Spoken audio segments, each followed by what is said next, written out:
You got a problem, you don't know what to do, your dreams are strange, and you're seeing things too. The world is full of mystery, life's more than you can see.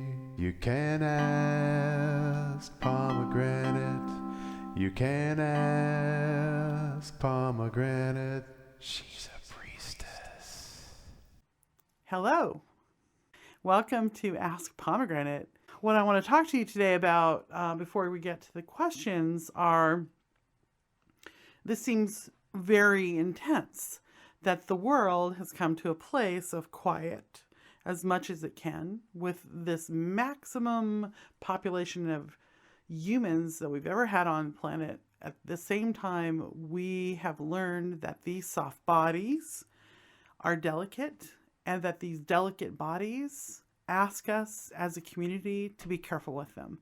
And when they demand that, when the earth demands that of us, what happens is we notice that we are, in fact, connected, and we, for the most part, learn to stop. And we can stop. Isn't that a miracle? Isn't it a miracle to notice that we can stop and that we can say we care about each other? Because essentially that's the strongest message that I'm picking up from this quarantine. And so then we have to say magically, because that's my job, that's my lane, it's what's going on in the magical world. I'm not supposed to talk to you about the political world as much as I am supposed to talk to you about the magical world. Magically, what does this mean? And it's a very fascinating thing that's happened from a magical standpoint.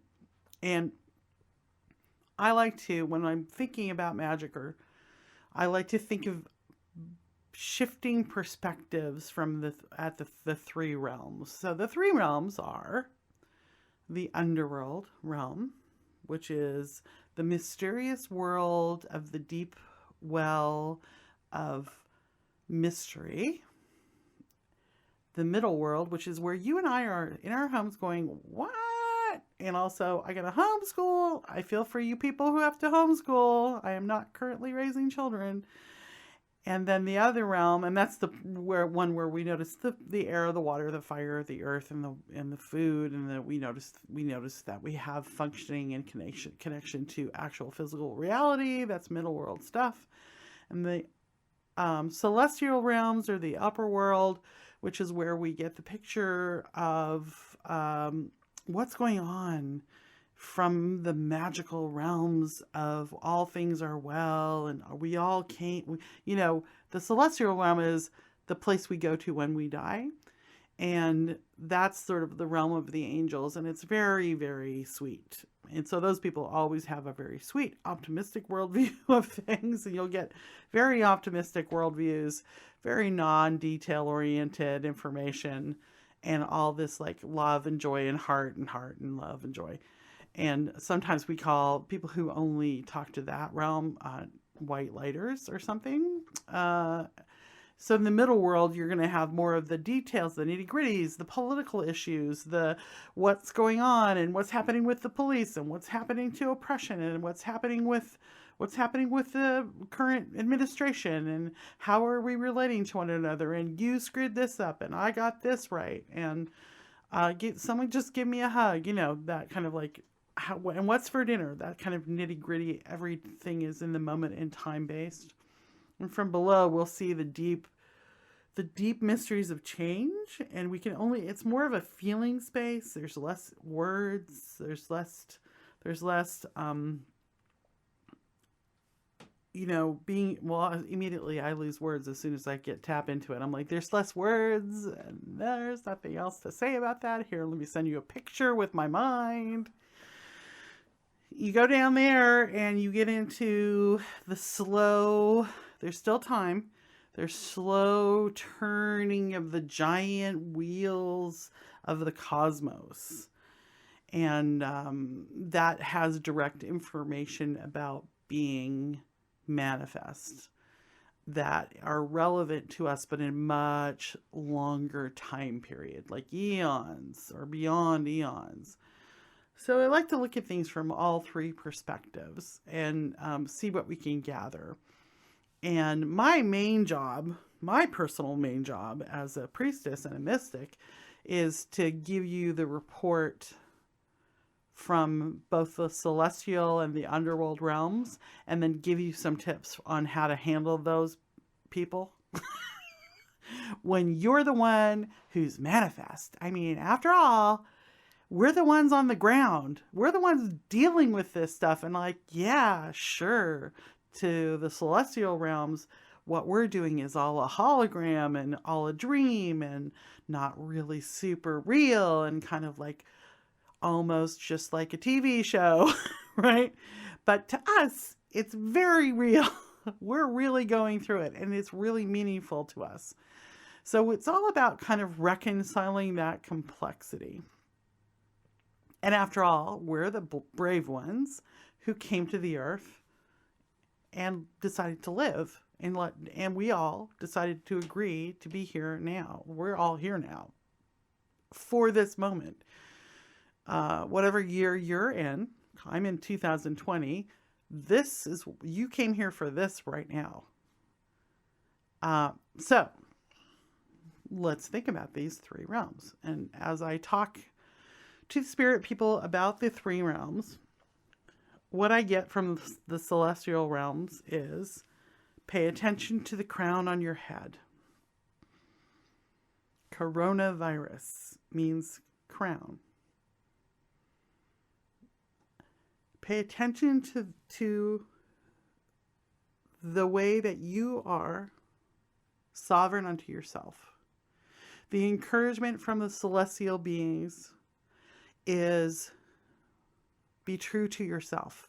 Now is the time to know who you are and to be as much yourself as you can be.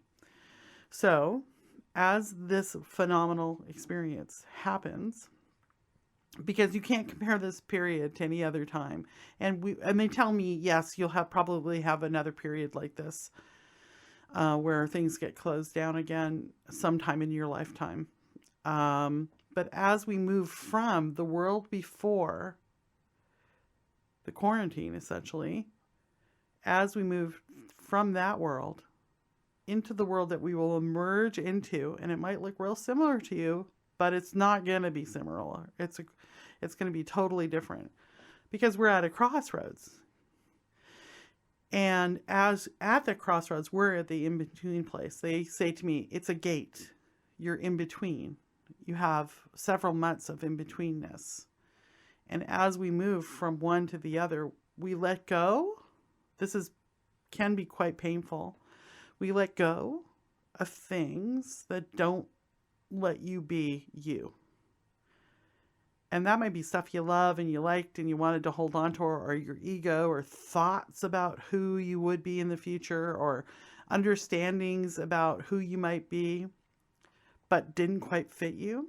But it might be people too, and it might be any number of things. It might be actually work. Work is very big in this gate. How you change your work life is really big because we're not working, most of us. So you move through this gate and you go out, we'll go out into another world. And in this moment, it's important for us to allow ourselves to have dreams. And not to be perfectionistic about those dreams, but just allow ourselves to have the wild dream of the future. We have to do that without expectation that it's a fairy tale where we'll have a dream, we'll step out of this gate, the dream will be there. That's not the way things work on planet Earth. Things on planet Earth like to change, and they like to have time to reconfigure. But if you allow patience, what in your lifetime would be a dream come true for you? Be a little selfish, honey. Be a little selfish. For you, what is the dream you have for you? Because when you dream for yourself, you dream for humanity. When you dream for yourself, you dream for the other red-blooded beings, the animal people. You're an animal person. When you dream for yourself, You dream for the living blood of the earth, for the green beings. You dream the dream of the earth's heart itself. Through you, the dream comes. So we're in the gate between, and it's time to dream. This is the celestial people talking. This is paying attention to the crown. This is the crown. Imagine that you have a magical crown on, and it belongs to everyone has one, and each one is unique, and each crown allows others to have significance, to signify who you are and what your powers are. Because your powers are unique. They come out of, literally, your power is uniqueness. Okay. What I mean by that is your uniqueness is your power. So however you are specifically as a human being, you are specifically, and that's going to be uncomfortable for some people. However, you are unique. That's in fact your power. And the more you can accept that uniqueness and hone in on it and let it sing through, the more your crown shines, the more you manifest into the world. So that's the message from the celestial realm about this here virus. They're not worried, but they're never worried, are they? I mean, it's all like, oh, with those guys, which I love. I mean, I love to go float up on there and talk to them and get their perspective and then think about how I'm going to pay my mortgage, right? So that's the celestial realm. And the message for the middle world, when we come to the middle world to listen, we want to listen to the elementals. So we can listen to the world by perceiving and becoming aware of the way the elements move through our own bodies. And I can tell you the messages I'm getting, y'all, but you got to listen to the ones that you're getting, too, which of course trump anything I say, because your direct line to your spiritual life is what's important. But we just can simply go around to the different parts of us and just notice those different parts and try to get not what our bodies are telling us, but what the bigger spirit moving through us are telling us. Do you see the difference? So in other words, when I go to air, I don't go, what am I thinking? To receive the messages. I go, what is air telling me?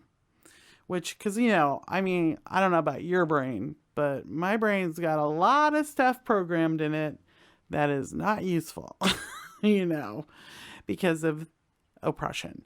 So oppression is been programmed into my brain, and as much as I've tried to deprogram it, it's still in there. So I don't just go, hey brain, what are you thinking, and then believe that. I say, what is air telling me? And I notice that air speaks to me not through necessarily the first place, which is my brain, but through my lungs. So I breathe in, and this coronavirus, you might notice, is all about your lungs.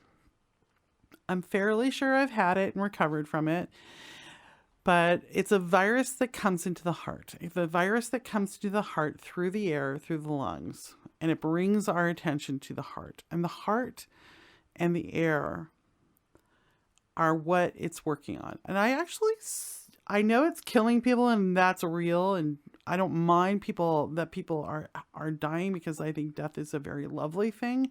But what I don't like is people dying needlessly before when they really are prepared for it, and through ridiculousness of government actions. That's not okay. But what the virus is doing is, as we talk to the virus itself, not all of the politics and the around it, but the actual virus itself. The virus itself comes into our bodies, and it comes, pay attention to your heart. Pay attention to your lungs. Pay attention to what needs to change in your heart.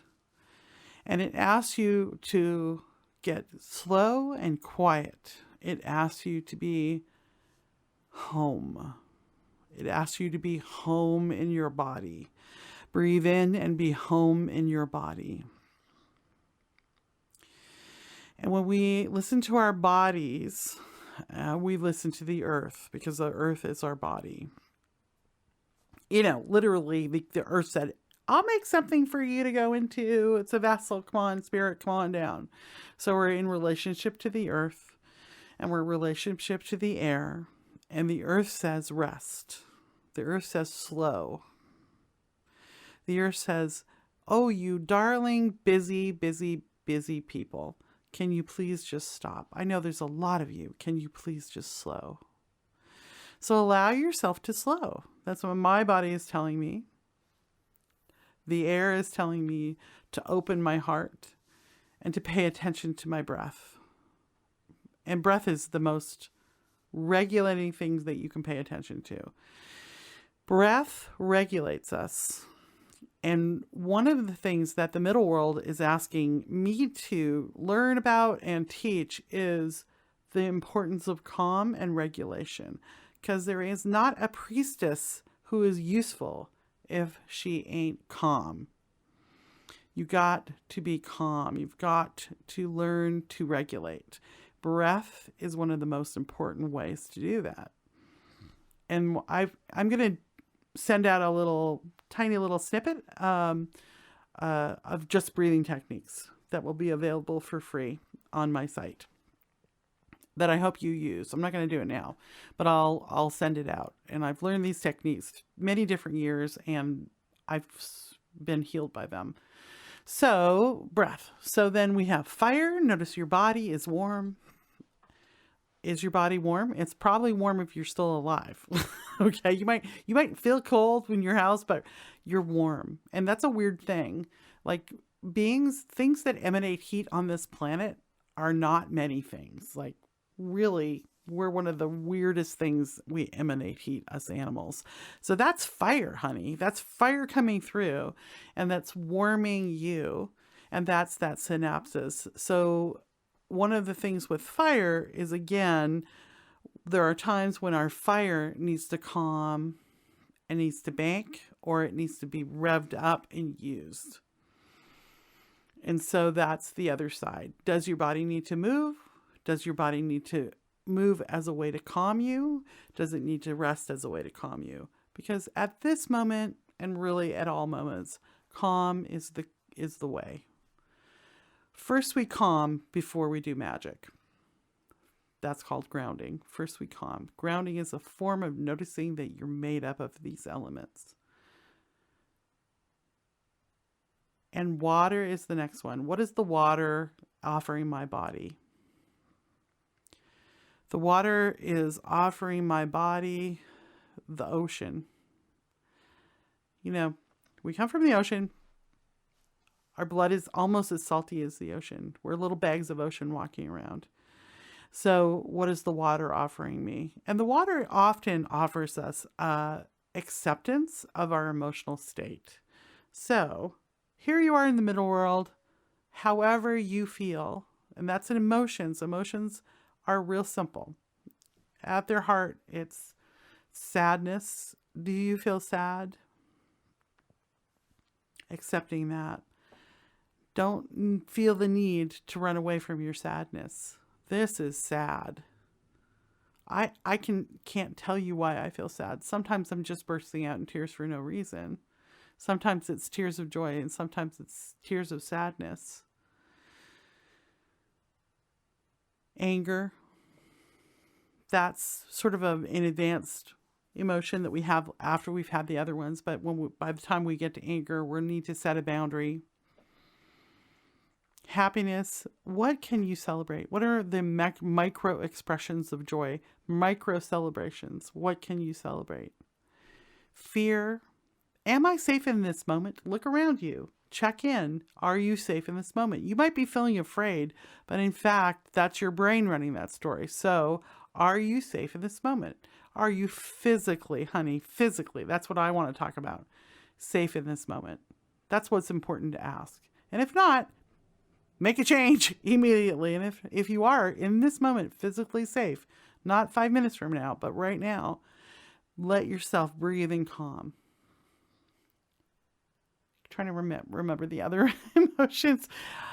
You might be feeling disgusted. That means there is change for you to make in the future about what you're feeling disgusted about. I imagine you might be feeling disgusted about political things. These are very real.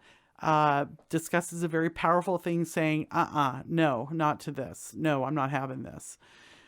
Is it safe for me, or is it poisonous? Shock is a very likely thing. This is a very shocking thing when we've lived our whole lives in a busy bee world. Be in shock. That's a space of in-betweenness. Allowing yourself shock is allowing yourself time to integrate. That's what the middle world is asking us to do, to take in, to slow, and to notice, and to be in our bodies. Mostly it's asking us to cultivate calm. And I encourage you to calm yourself and help others stay calm. And if they won't take your help, then I encourage you to let them be upset and not get wrapped up in their stuff. Because we're not useful at big, magical, powerful moments if we're not calm. We have to be calm to make good decisions. Okay? Now let us go into the underworld and see if I can have any words about it when I get there. Because when we look at things from the underworld, we see the great turnings. And these are the spiral turnings of times and planets and stars. And these take a long time. And I want to remind you that when we're talking about the planet, a lot of times we like to get upset about it. And there's no reason for you not to get upset about it. You're in the middle world. You're upset about the ecosystems. You're upset about global catastrophe, also known as global warming, but it's really a global catastrophe. These are all reasonable things. Let yourself have that experience and make decisions about what you want to do about that. But when we go into the underworld, we have to listen to the planet itself. And the planet is old. I mean, let's talk about this girl. She used to be a dust cloud of gases. She's been there. There was one time, I don't know if I ever told you all about this, but there was one time on the planet Earth when it rained every day, all day, for 1 million years. True. These are true facts. So having grown us, the planet has grown us, the humans, and we belong to her. We are her. She's not mad.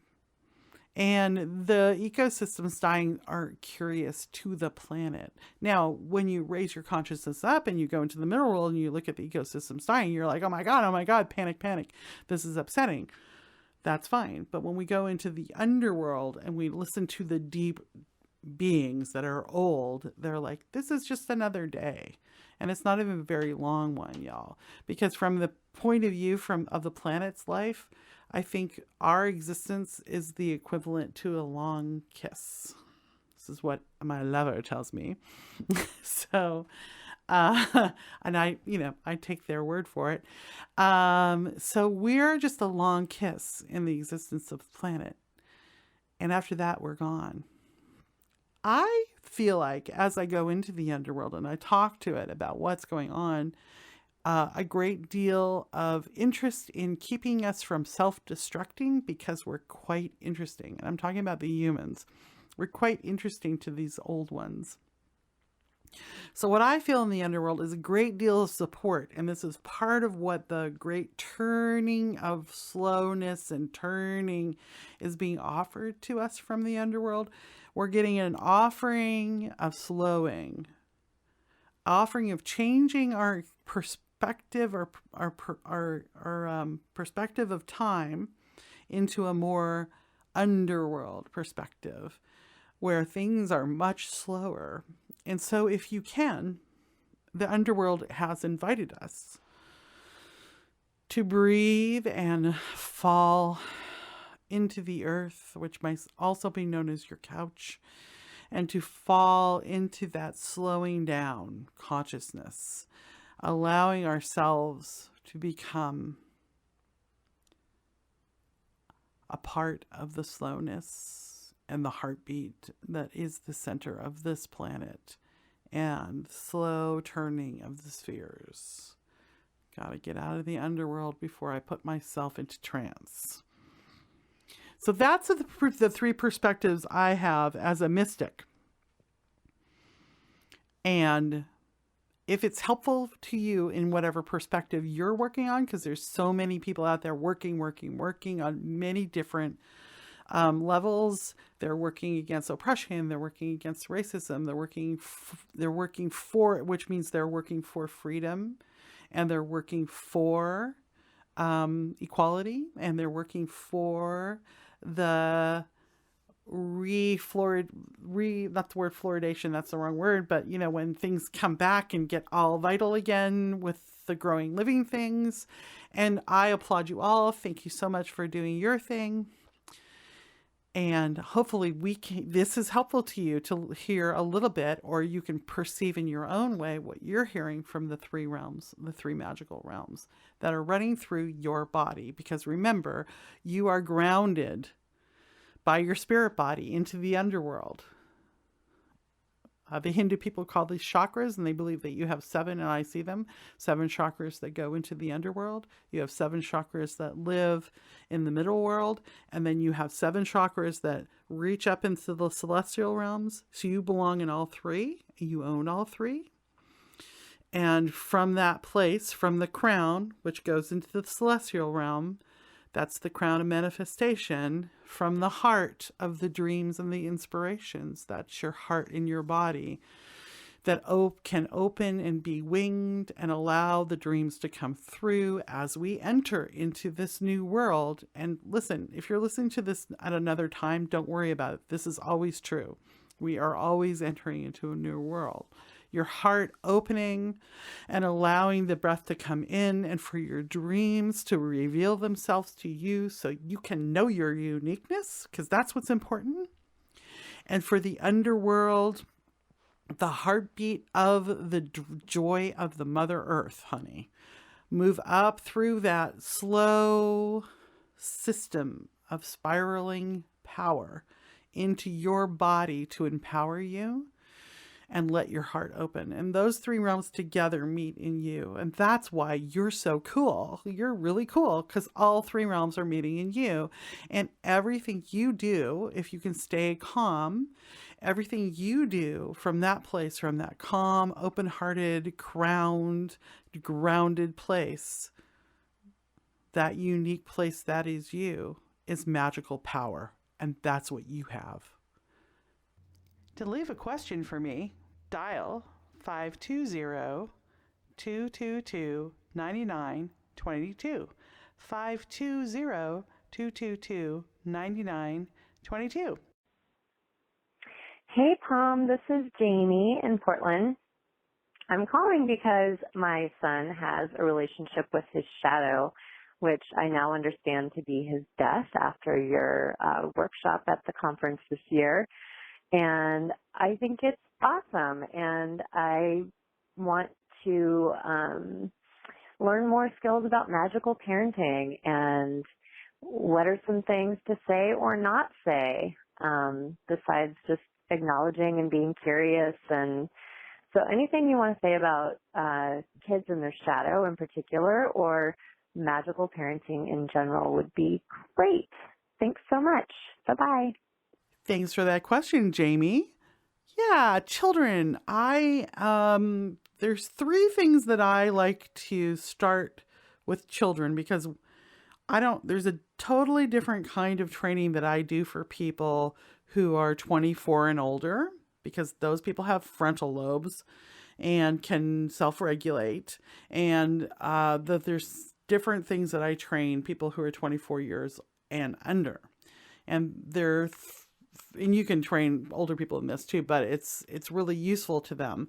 So first, I like to help children find a relationship, a magical relationship to other beings. And that could be, other beings like the gnomes or the trees or the rocks or death or whatever it may be, so that they can build those relationships and understand that they can talk to, listen to those beings and have that kind of complex connected relationship, because I think a lot of people feel disconnected because they don't know how to talk to all these different realms. And that leaves a real empty feeling when you think of a tree as an object rather than a living being. When you can't talk to the crows, you feel a little disconnected. So that's one, relationships, building relationships. And I'll give you a tip for how to do that. The other one is discernment. Is this good for me? Is this relationship with this being for me? Am I for them? Because it has to go both ways. And so learning how to discern can be a really fun thing. And then learning how to cast magical protection is a really fun thing. And then just working your own energy field throughout all of them. So the first one, which is relational, you can just play simple games. Now, I will tell you, if you have access to anything that swings, like a hammock or a swing itself or a rocking chair, if you put a child in that swinging motion, it allows them to naturally just kind of get a little tranced out, and they'll just fall into it real simply. And it's a good place, like a park and a swing is a good place to do this if you don't have a backyard. I happen to be very privileged to have a backyard and a hammock, so I often get in that, and we start talking to the tree. So one game you could play is, what does the tree think? And we just go to the tree, pick a really tree that you like, and I say, close your eyes and breathe in. And can you feel, because trees emanate energy, so you could just say, can you feel the energy of the tree? How does it feel in your body? Stay somatic, stay in the body with children. And then the child will tell you, it feels whatever that tree feels. And then you can say, are there any pictures in your head that the tree is talking to you in? Or does the tree talk to you through your lungs? Or does the tree talk to you through smells? How does the tree feel? What does the tree offer? What does the tree want? And so just asking these simple questions immediately before you get very far in, the child will be off telling you a million different things. And you can say, look at that cloud up there, and do the same thing with the clouds. And then the classic, what shape is the cloud making? So things like that, where you're just asking them to see, feel, hear, taste, using the senses to discuss with the tree. And then they'll get excited because suddenly it's amazing. So that's one. Discernment, we teach the child that gut feeling. We go into the body, we go into the gut feeling, and we say, what does yes feel like? What does no feel like? What does maybe feel like? And then you go towards, you can use a series of plants, or you can go out within, just notice people, when you're allowed to go out and be with people, and just notice, like, when you see that person, what do you feel? Do you feel a yes, no, maybe? And then this is just giving them the authority to know, when their body reports to them a no, that they are allowed to follow that no. And that it's absolutely within their power to not have to engage with anybody they get a no about.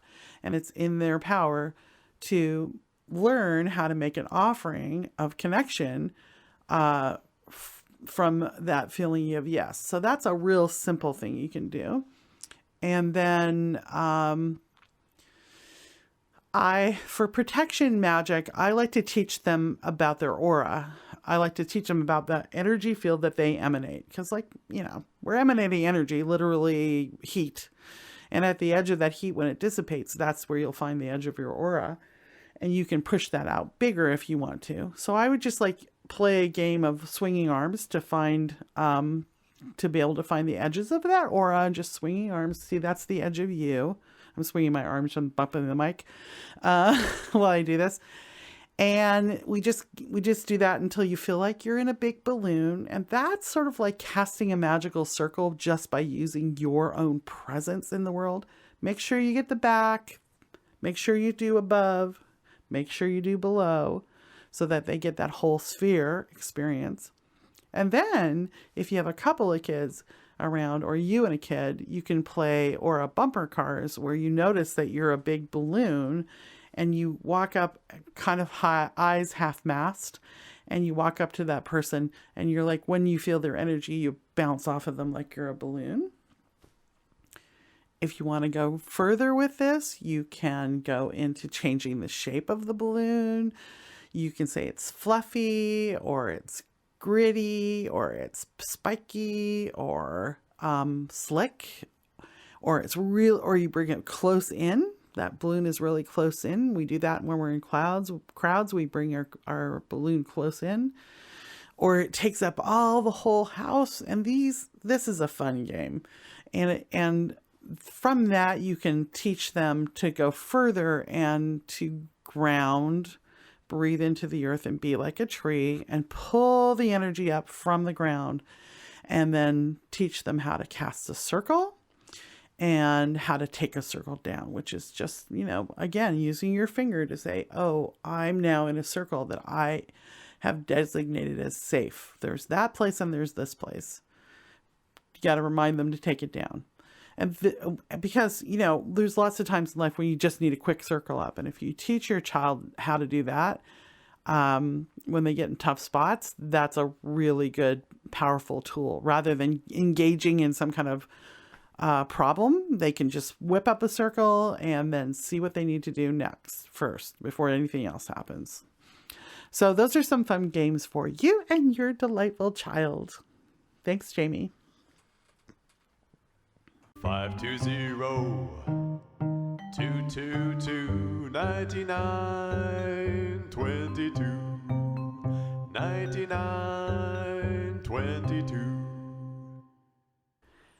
I want to tell you about a book called Black Imagination, written by or curated by Natasha Marin. She's the gal behind Sol TV on Facebook, which is why I'm back making podcasts right now. And this episode of Ask Pomegranate will be on Sol TV on Facebook. She's also the gal that started the website Reparations, which can be found at reparations.me. And that's a place if you are a person of color or are Black and have a need, you can post it. And if you're identifying as white or experiencing privilege, you can go and meet those needs. It's such a brilliant idea. So go to Amazon or Powell's.com and buy the book, Black Imagination. You will be happy. Thank you, Natasha. You can ask Pomegranate. You can ask Pomegranate. Hi, Pomegranate. Brittany here, residing in our lovely Portland. And I've got more of a personal question for you. As a witch and a psychic, how do I stop being afraid that I'm going insane? I identify as a weirdo, a witch, a seer, an empath. I have priestess training and energetic training, and more I know that this magical path is my life's purpose. As an odd kid who talked to trees and spirits and counseled adults, I think I've always known.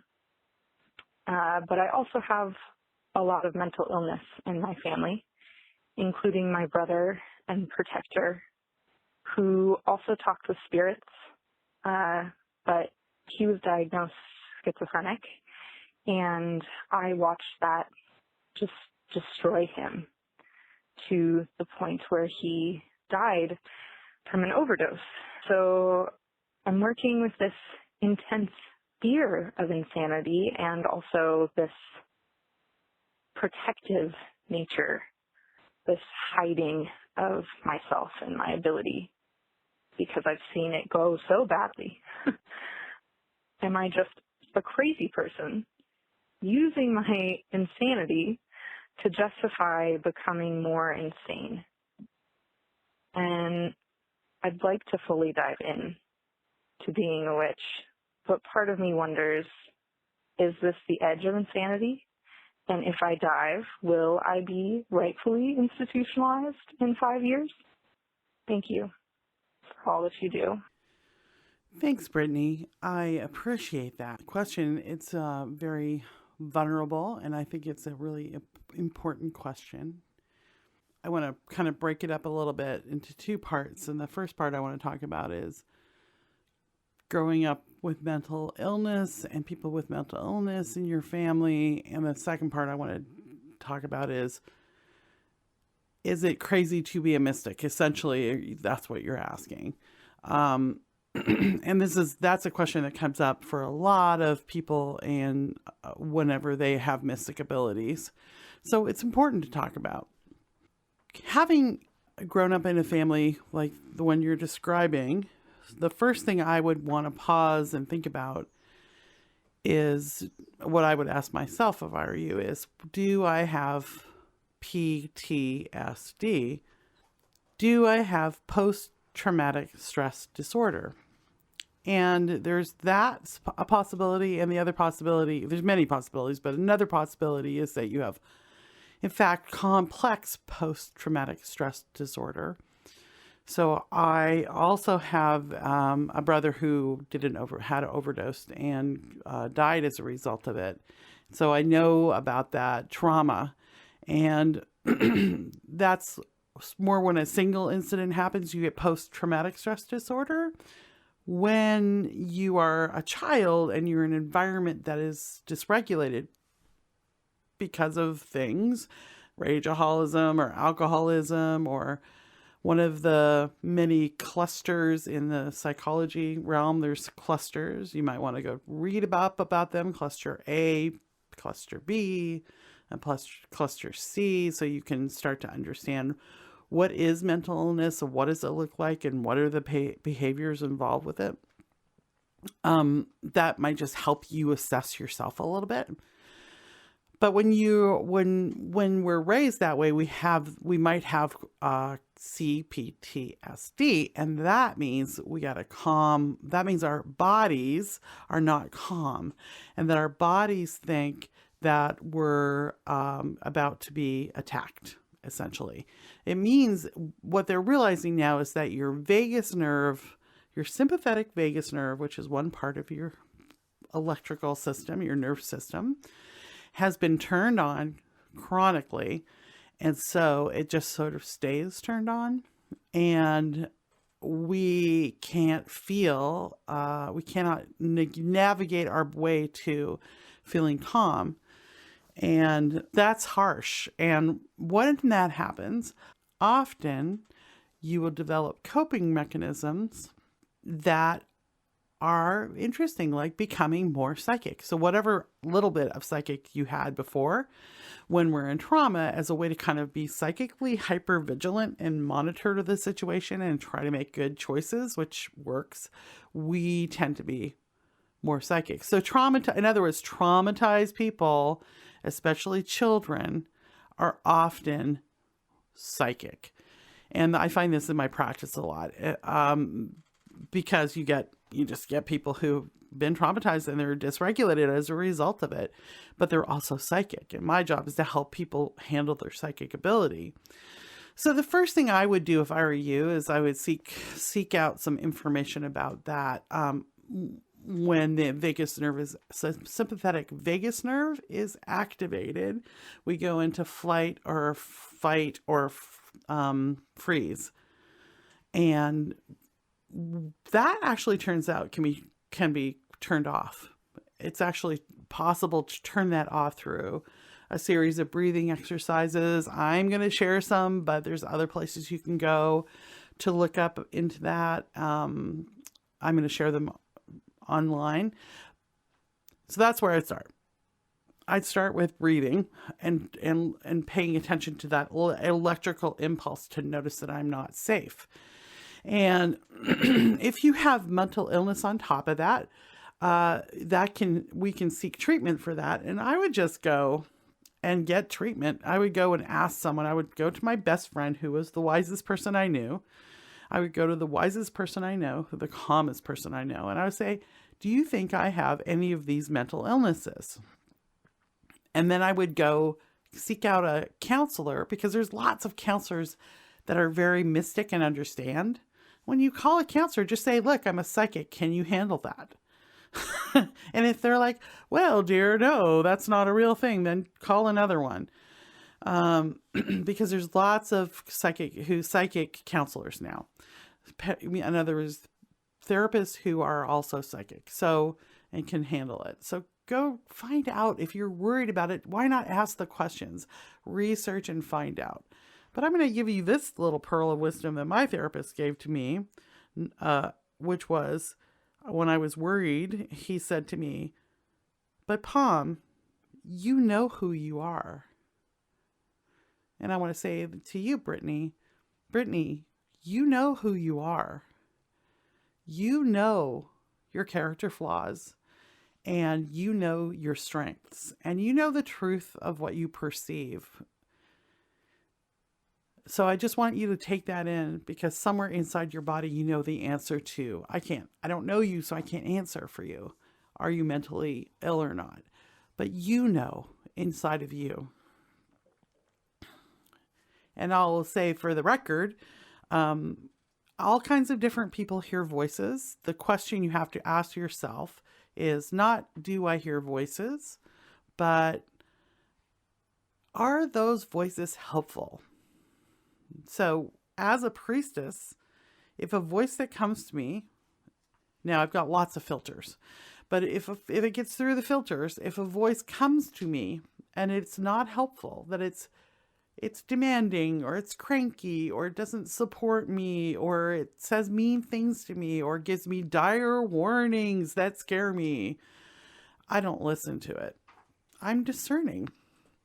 I only listen to voices that are kind, helpful, encouraging, supportive, and give me good direction that helps me stay regulated and calm. And when you are schizophrenic, you don't have the ability, I think, to necessarily stop those voices. So that's sort of the difference between hearing a voice and being a mystic. So if your voices that are coming through are not good, you can work on that. And you say you're trained, so that's the context I would give you. And then the second half of your question, we want to know, is being a mystic the equivalent of being insane? And what I will say to that is, it's a form of misogyny to think that mysticism is insanity. We have a right, you have a right, and I have a right to mystery. It's one of the birthrights. You have a right to make inquiries into the unknown and to perceive what's there. And when we're working mystically, we don't just buy everything we get. One of the things that's really important when we get psychic information is to notice, does it make you feel something emotional, like fear or anger or something like that? Are you feeling, when you get the information, do you then feel reactive? That's a warning sign that information is not useful, because psychic information, when it comes to us, it comes in a very calm way. The reason it comes in a calm way is because usually it comes from the underworld, in which all great turnings of time are so slow that there's no use in being reactive, or it comes from the celestial realms, in which everything is so interesting and valuable and worthwhile and helping us grow. So it's all good, right? It's all manner of things are well. It's the celestial realm motto. So when it comes to us, we will just know it as a truth, and feel calm about it. And not have a long hyper reaction to it. And then we also might get information about what we can do about that. And those actions will be healing actions. So when you feel the need to take an action, just check, would I want this coming back to me 3 times? Because it's going to come back to you 3 times. I know that seems interesting, that might be true, but also 10 times might come back to you. So when you're taking an action, You can take it, you need to take it with compassion for whatever you're putting that action on. So that's just about being a little bit careful. But you have a right to mystery, honey. People need you. If you're a mystic, this is the time the mystics are needed. People need to hear the voice of the mystics as they're having their deep, profound relationship to the celestial and the underworld realms, the plant realm. It speaks to us. I mean, whatever kind of psychic you are, if you talk to the dead, whoever it is, or if you're dealing with the unquiet dead, like I am right now, there's a lot of action with the unquiet dead out there right now, people. What's going on? Why are they all wanting to cross over suddenly? That's a little aside. But we need you, honey. We need you to be a mystic, and we need your voice, and people need it. And remember, the word is healing. So when we work towards being a mystic, we work towards healing. And just check that. Is that healing for you, what you're doing? Because if it's healing for you, it will be healing for others. And I encourage you, my darling, to be free and to not fall into and fall under the oppression of misogyny. It's also racism, because it's very like that white, mechanicalized Descartesian culture to say that there isn't mystery in the world. In the worlds, right? So, don't be perfectionistic. Let yourself make mistakes. Reach into the mystery and channel it through. Work in a group if you need the support, because that'll help you check what you're getting. And I just want to remind you, you know who you are. Thanks for that question. You can ask Pomegranate. You can ask Pomegranate. Hi, Pomegranate. My name is Malia, and I'm calling from Portland. And I have been trying to find information about how I can honor that I have a crush on. So there's a specific tree in my neighborhood, a big, beautiful oak tree that must exert power over the neighborhood because it has been saved several times throughout generations. And I was drawn to it immediately when I moved into my neighborhood about 3.5 years ago. And I feel like I want to develop a closer relationship with that tree spirit, but I don't know how to go about it. So I've been asking for guidance in dreams and just listening to my intuition when I kind of pose that question out to the ether. But I figured I'd call the big guns and see if you have any experience and insight, as I know that you are very close to the ancient forest spirits of Portland area. So looking forward to any insight you can provide that would help me deepen my relationship with my neighborhood tree crush. All right. Thank you. Bye-bye. When approaching the tree, make an offering. And the best offering a tree can use is water. And pour a little water at the roots. Use your manners. Say hello. Give them a little drink. The other one is just to breathe out fully, because they are literally the other half of our lungs. We're the other half of their lungs. And if you think about the shape of your lungs, it's like a tree. So breathing in their offering and breathing out your offering, it's almost like that conversation of the language, because they're breathing in what we breathe out, etc. The other thing is we have in common is that the trees are also working the three realms very intensively. Down below, they're in the underworld. They've got all that magical power that we now know about, which is the mycelium, which is the body of a mushroom. And those creatures are relating to trees and the roots in the underworld.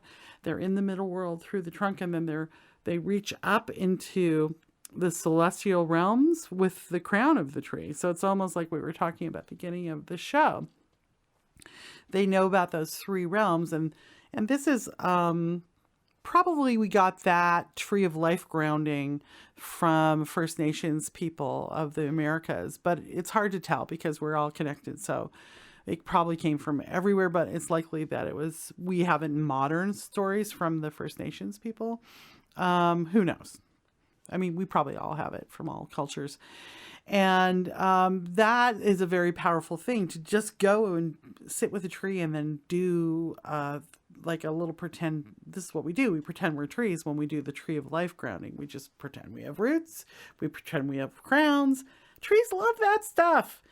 The other thing that was told to me by tree lovers, witches, is that when you're attracted to a tree, it's probably because the tree is flirting with you. It's like, come here, talk to me. I got stuff to tell you. I got stuff to give you. And trees are very generous. They're always giving. They're fruiting and they're leafing and they're breathing. I mean, they're just like a font of abundance and generosity, and they love to be received. So if you just simply receive, that's a beautiful thing. But, use your imagination to understand what it wants to give you. And there's lots of plant wisdom out there amongst many peoples and many cultures. And the oak tree is just classic. So if you're talking to an oak tree, you're talking about strength and endurance.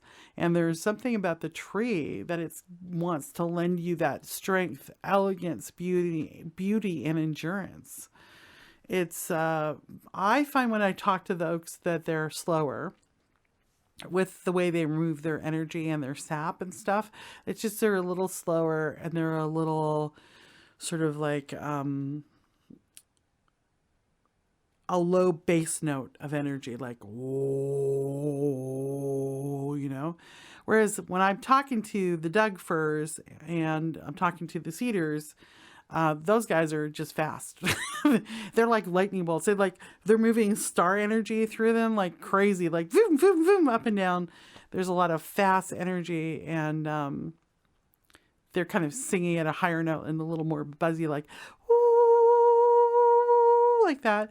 It's very interesting. So you can just talk to them through the way you think and talk, and they'll talk to you that way. So like just now, they talked to me through sound, but they'll often talk to me through smell. And I think falling in love with a tree, you're falling in love with all the trees of that realm, of that realm. I mean neighborhood. So notice what other trees that tree is touching, either through the roots or through their leaves. And you can follow a line where they're all connected. And I'll bet that tree might all go all the way to your domicile, where you can feel the energy of that tree literally touching you. Check it out. See what happens with that. But I have favorite trees in town that I just have to go stop and say hello to. Like there's this one birch tree in Portland, people in Portland, that's just behind the Starbucks on Powell and 30, what is that, Powell and 36, that one. If you, instead of going back onto Powell, you turn right, there's an incredible birch tree. And I'm like, can we turn right so I can just say hello to my friend, the birch tree? Go check that tree out, anybody in Portland. That tree is like unbelievably, amazingly wonderful and filled with the Fae. Yes, it is. So if you need a little blue magic from the Fae, that's a place to go. But I recommend anybody at any time, if they ever need to calm and regulate, they go and sit with a tree. And if you can't sit with it, look out your window at it, because it's almost as good. Yeah, trees.